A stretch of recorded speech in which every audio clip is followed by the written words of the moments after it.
Hi అండి. Welcome to my channel Bhagyalakshmi పచ్చ. ఎలా ఉన్నారు? బాగున్నారా? నేను కూడా చాలా బాగున్నానండి. మా పిల్లలకి హోమ్సిక్ ఇచ్చారండి. హాస్టల్ నుంచి ఇంటికి వస్తా వస్తా మా అమ్మాయి చూడండి ఎన్ని బట్టలు తీసుకొచ్చిందో. ఈ బట్టలన్నీ ఉతకాలి. బట్టలే కాదండి, కడగటానికి అంట్లు కూడా తీసుకొచ్చింది. స్నాక్స్ పంపించిన డబ్బాలు ఉన్నాయి కదండి, అవన్నీ కూడా తీసుకొని వచ్చింది. వీటన్నిటిని కడగాలి. పిల్లలకు అడిగి పెట్టినా కానీ అక్కడ సబ్బులు ఉండవు, ఏముండవు. ఊరక వాటర్తో దొలిపి పెడతారు. అవన్నీ మరకలు మరకలుగా ఉంటాయి. ఇంకా ఇదిగోండి, ఇంక ఇప్పుడు ఇంటికి తీసుకొచ్చింది కదా, వీటన్నిటిని నీట్గా కడిగేసేయాలి. హాస్టల్ నుంచి వచ్చిన రోజే ఉదయం పూట వచ్చారనుకోండి, సాయంత్రం పూటే బట్టలు ఉతికేస్తానండి. మళ్ళీ ఈ బట్టలు రేపొద్దున ఉతుకుదాంలే అని అలా అయితే ఉంచను. పొద్దున పూట ఉతకాలనుకోండి, మన బట్టలు ఉంటాయి, రోజువారి బట్టలు ఉంటాయి, అవి ఇవి చాలా ఎక్కువైపోతాయిలే. ఉతకాలంటే గంటలు గంటలు టైం పట్టిద్దని ఇంకెప్పుడు బట్టలు అప్పుడే ఉతికేస్తానండి.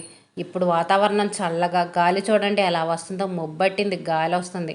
అయినా ఉతికేస్తే అయ్యే ఆరిపోతాయిలే, ఉంచామనుకోండి మళ్ళీ రేపొద్దుడికి చాలా అవుతాయి అని ఇంక ఇదిగోండి ఇప్పుడే సరిపేసి నానబెట్టానండి. సరిపేసి ఒక గంట సేపు నానబెట్టేసి ఇంక ఇప్పుడు ఉతుకుతున్నాను. బట్టలు దోబీకేశారనుకోండి, 4 రోజులకు ఒకసారి తీసుకొస్తారంట. ఇంటికి రాబోయే ముందు మా అమ్మాయి 2 రోజులు 3 రోజుల ముందు ఇంకా బట్టలేదు. మళ్ళీ వాళ్ళు తీసుకొచ్చేటప్పటికి వాళ్ళు ఇంటికి వచ్చేస్తారేమో, అవి ఎక్కడ పడితే అక్కడ పడేస్తారులే అని ఇంకా 2 3 రోజుల ముందే బట్టలేయకుండా ఆ బట్టలన్నీ ఉతకటానికి తీసుకొని వచ్చిద్ది. బెడ్షీట్లు, దిండు గలీబులు అన్నీ తీసుకొని వచ్చిద్దండి. దోబీకేసినా సరే వాళ్ళు నీట్గా ఉతకరు. ఇంకేదో పిల్లలు ఉతుక్కోలేరు కాబట్టి దోబీకేయటమే కానీ సరిగ్గా ఉతకరండి. ఇంక ఇంటికి తీసుకొచ్చిన తర్వాత మనం నీట్గా సర్ఫ్లో నానబెట్టి బ్రష్లు కొట్టి నలిచి ఉతుకుతాము. వాళ్ళైతే వాషింగ్ మిషన్లో పడేస్తారండి. ఇంకా అవి ఎలా పడితే అలా ఉంటాయి.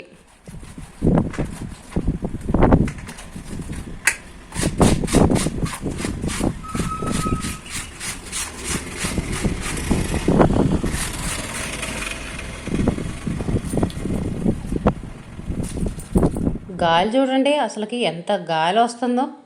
కెమెరా కూడా నిలబడట్లేదండి, కింద పడిపోతూ ఉంది. అంత గాలి వస్తుంది, మొబ్బట్టింది. ఇప్పుడు టైం 4 5 అయింది అంతే. 4 5కే చూడండి 6 7 అయినట్టుగా ఉంది. అంత మొబ్బట్టింది. పిల్లలు హాస్టల్ నుంచి వస్తా వస్తా అన్నం కూడా తినకుండా వస్తారండి. వాళ్ళు వచ్చేటప్పటికి టైం 2 అయింది. 2 అయినా సరే అన్నం తినకుండా అంతే వస్తారు. రోజు హాస్టల్లో తింటున్నాం కదా అని వచ్చే రోజు మాత్రం అన్నం తినరు, టిఫిన్ కూడా తినలేదంటండి. ఈరోజు పులిహార అంట. పులిహార వాళ్ళకి తినాలనిపించక ఇంక ఈరోజు టిఫిన్ తినకుండా అన్నం తినకుండా వచ్చారు. ఇంకా వాళ్ళు ఎప్పుడో ఒకసారి వస్తారు కదండి, వచ్చినప్పుడు ఇంకా వాళ్ళకి ఇష్టమైన కూర చేయటం, ఇంక ఏదో ఒకటి వాళ్ళకి ఇష్టమైంది చేసి పెట్టడమేనండి. నూడిల్స్ కానీ అలాంటివి చేయమంటారు. నేనైతే ఎగ్గు కర్రీ చేశానండి. ఉల్లిపాయలు వేసి వేయించి కోడిగుడ్లు ఉడకబెట్టి చేస్తాను చూడండి కూర, ఆ కూర చేసి దాన్నే ఇంకా ఫ్రైడ్ రైస్ లాగా చేశాను. అలా చేస్తే వాళ్ళకు కూడా బిర్యానీ తిన్న ఫీలింగ్ ఉండిద్దిలే అని ఇంకా ఎగ్స్ ఉడకబెట్టి ఉల్లిపాయలు వేసి అలా చేశాను. వచ్చిన తర్వాత ఇంకా వాళ్ళు తిన్నారు. బట్టలు మొత్తం ఉతికేసి జాడిచ్చేస్తున్నానండి. ముందు ఒక టబ్బు నిండా నీళ్లు పోసి ఒకసారి జాడిచ్చేస్తాను. జాడిచ్చి కిందేసి తర్వాత రెండోసారి జాడిస్తానండి. ఇలా జాడిచ్చామనుకోండి మురికి అనేది బాగా పోయిద్ది. సబ్బు, ఈ సరుపు ఇవన్నీ వేస్తాం కదండి, ఆ వాసన లేకుండా బట్టలు నీట్గా ఉంటాయి. ఒక్కసారి జాడిచ్చేసామనుకోండి నీళ్ళన్నీ సబ్బు సబ్బుగా మురికి మురికిగా ఉంటాయి. బట్టలు కూడా మురికి మురికిగా ఉంటాయి. అందుకని 2 సార్లు జాడించుకుంటే బట్టలు నీట్గా ఫ్రెష్గా ఉంటాయి. కొంచెం కంఫర్ట్ వేసుకున్నాం అనుకోండి మంచి సువాసనగా ఉంటాయి. నేనైతే కంఫర్ట్ వేయనండి, నాకు ఆ వాసన ఇష్టం ఉండదు, నచ్చదు. అందులో రోజువారీ బట్టలే కదా, ఇంకా కంఫర్టు ఇవన్నీ ఎందుకులేని వేయట్లేదు. నార్మల్గానే జాడిచ్చేస్తాను. పిల్లల హాస్టల్ నుంచి వచ్చారంటే పని మాత్రం ఫుల్గా ఉండిద్దండి. వాళ్ళకి ఇష్టమైన కూరలు, ఇష్టమైన టిఫిన్లు అన్నీ వండి పెడతా ఉండాలి. ఉదయం పూట టిఫిన్లు, సాయంత్రం పూట స్నాక్స్, ఇంకేదో ఒకటి చేస్తూ ఉండాలి. బట్టలు మొత్తం ఒకసారి జాడిచ్చేసానండి. ఇంక ఇప్పుడు మళ్ళీ రెండోసారి జాడించాలి. ఈ నీళ్ళన్నీ పారబోసేసి మళ్ళీ రెండోసారి జాడించాలి. అదే ఉదయం పూట అనుకోండి ఈ నీళ్లు బండ్ల మొత్తం కడిగేస్తాను, గొంతులు బయట వరండా అన్ని. ఇంక ఇప్పుడు సాయంత్రం పూటే కదా అందుకని కడగట్లేదు, మొత్తం పారబోస్తున్నాను.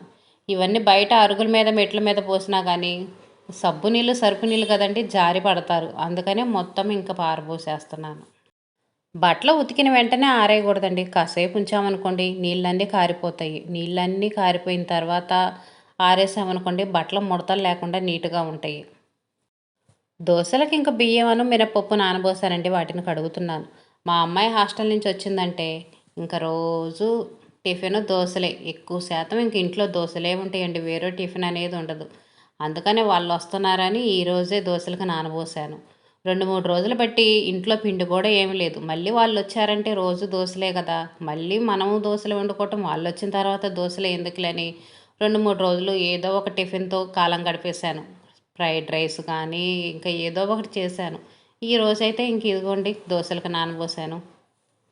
ఈ బియ్యం కడిగిన నీళ్ళు వేస్ట్గా పారవేయకుండా ఒక బకెట్లో పోసుంచి గేదెలకు పోస్తామండి.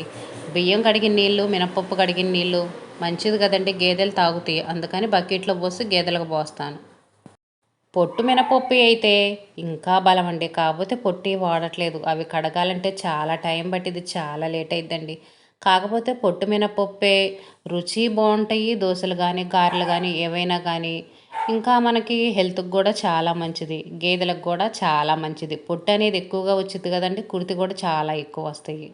కాకపోతే అవి కడగలేక ఇప్పుడు వాటిని తీసుకురావట్లేదు. బట్టలన్నీ ఉతికేసాను, మినపప్పు కడిగేసి పక్కన పెట్టేశాను. ఇంక ఇప్పుడు అంట్లు కడుగుతున్నానండి. పని తర్వాత పని ఒకదాని తర్వాత ఒకటి చేస్తూనే ఉన్నాను. 4 గంటల నుంచి మొదలుపెట్టుకుంటే ఈ పనులన్నీ అయిపోయేటప్పటికి కనీసం 6 అయినా అయిద్దండి. అంట్లు కొంచెం లేటుగా కడుగుతున్నానండి. మా అబ్బాయి స్కూల్ నుంచి వచ్చిన తర్వాత ఒకేసారి క్యారేజీ వచ్చింది కదండి, ఇంకా అన్నీ కలిపి ఒకేసారి కడిగేయచ్చులని కొంచెం ఒక అరగంట, ఒక 10 నిమిషాలు, పావుగంట రెస్ట్ తీసుకొని తర్వాత ఇంక మళ్ళీ అంట్లు కడుగుతున్నాను. మళ్ళీ పిల్లలు వచ్చిన తర్వాత ఆ క్యారేజీలు మళ్ళీ ఇంకొకసారి కడగాలంటే కష్టంగా ఉంటుంది కదండి. మళ్ళీ రేపొద్దున స్కూల్కి వెళ్ళాలా, వాళ్ళకి బాక్సులు అవసరం, హడావుడిగా ఉండిద్ది. అందుకని వాడు వచ్చిన తర్వాత అంట్లు కడుగుతున్నాను.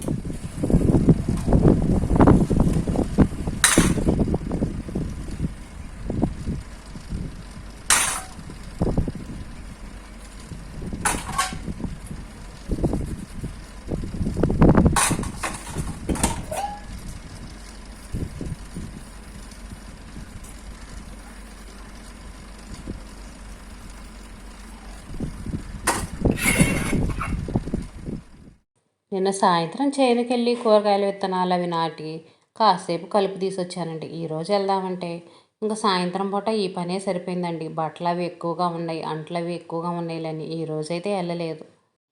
పనులు ఎప్పటి పనులు అప్పుడే చేసుకోవాలండి, వాయిదా వేసుకోకూడదు. వాయిదా వేసుకున్నామనుకోండి అవి అంతే ఉండిపోతూ ఉంటాయి. ఒక్కరోజే పని మొత్తం చేసుకోవాలంటే కష్టంగా ఉండిద్ది. ఎప్పుడు ఏదో ఒక పని చేసుకుంటా ఉంటుంటే మనకు కూడా బద్ధకం లేకుండా ఉండిద్ది. బద్ధకం లేకుండా బాగా యాక్టివ్గా, హుషారుగా బాగా పని చేసుకోవడానికి మంచి మోటివేషన్గా అనిపించిద్ది. అందుకని నేను వీలైనంత వరకు ఎప్పటి పని అప్పుడే చేసుకోవడానికి ట్రై చేస్తాను. ఇదిగోండి ఇంకా పని మొత్తం అయిపోయిందండి. పని అంటే గాబు దగ్గర పని బట్టికి అయిపోయిందండి. బయట పని బట్టికి బట్టలు ఉతికేసి, అంట్లు కడిగేసి, మినపప్పు అన్నీ కడిగేసి పెట్టేశాను. ఇంకా ఇంతటితోనే పనులు అయిపోవు కదా, పిండ్లు వేసుకోవాలి, మళ్ళీ పిల్లలకి ఏదో ఒక కూర చేయటము, ఏదో ఒక స్నాక్స్ చేయటము, ఇంకా చాలా పనులు ఉన్నాయి. అప్పుడే ఏం అయిపోలేదు పనులు. ఇంక ఇదిగోండి ఈ చీపిరి పెట్టి మొత్తం నీట్గా రుద్ది కడిగేస్తున్నాను. రోజు నీట్గా చీపిరి పెట్టి రుద్ది కడిగామనుకోండి ఎక్కువ పాచి పట్టదు, బండ్లు అనేవి పాచిగా లేకుండా నీట్గా ఉంటాయి. మాకు ఇక్కడ వాటర్ నిలబడతాయండి. వాటర్ నిలబడటం వల్ల కొంచెం లైట్గా పాచి పట్టిద్ది, కానీ లేదనుకోండి అస్సలు పాచి అనేదే ఉండదు. చెప్పాను కదండి, పిల్లలకు సాయంత్రం అయ్యేటప్పటికి ఏదో ఒక స్నాక్స్ చేసి పెట్టాలని. ఇంక ఇంట్లో అయితే ఏమీ లేవండి. గోధుమ పిండి ఉంటే గోధుమ పిండి దోశలు పోస్తున్నాను. ఉదయం పూట గోధుమ పిండి దోశలే పోసానండి. గోధుమ పిండి దోశలు పోస్తే మా అబ్బాయి బాగానే ఉన్నాయి అన్నాడు. అందుకని ఇంక సాయంత్రం కూడా ఇవే పోస్తున్నాను. ఇందులో ఏం కలపలేదండి, ఉట్టి గోధుమ పిండి, ఉప్పు, వాటర్ పోసి ఇదిగోండి దోశల పిండిలా కలిపాను. కలిపి దోశ పోసి దీని మీద సన్నగా తరిగిన ఉల్లిపాయలు వేస్తున్నాను. ఉల్లిపాయలు వేస్తే దోశ టేస్ట్ చాలా బాగుండిద్ది.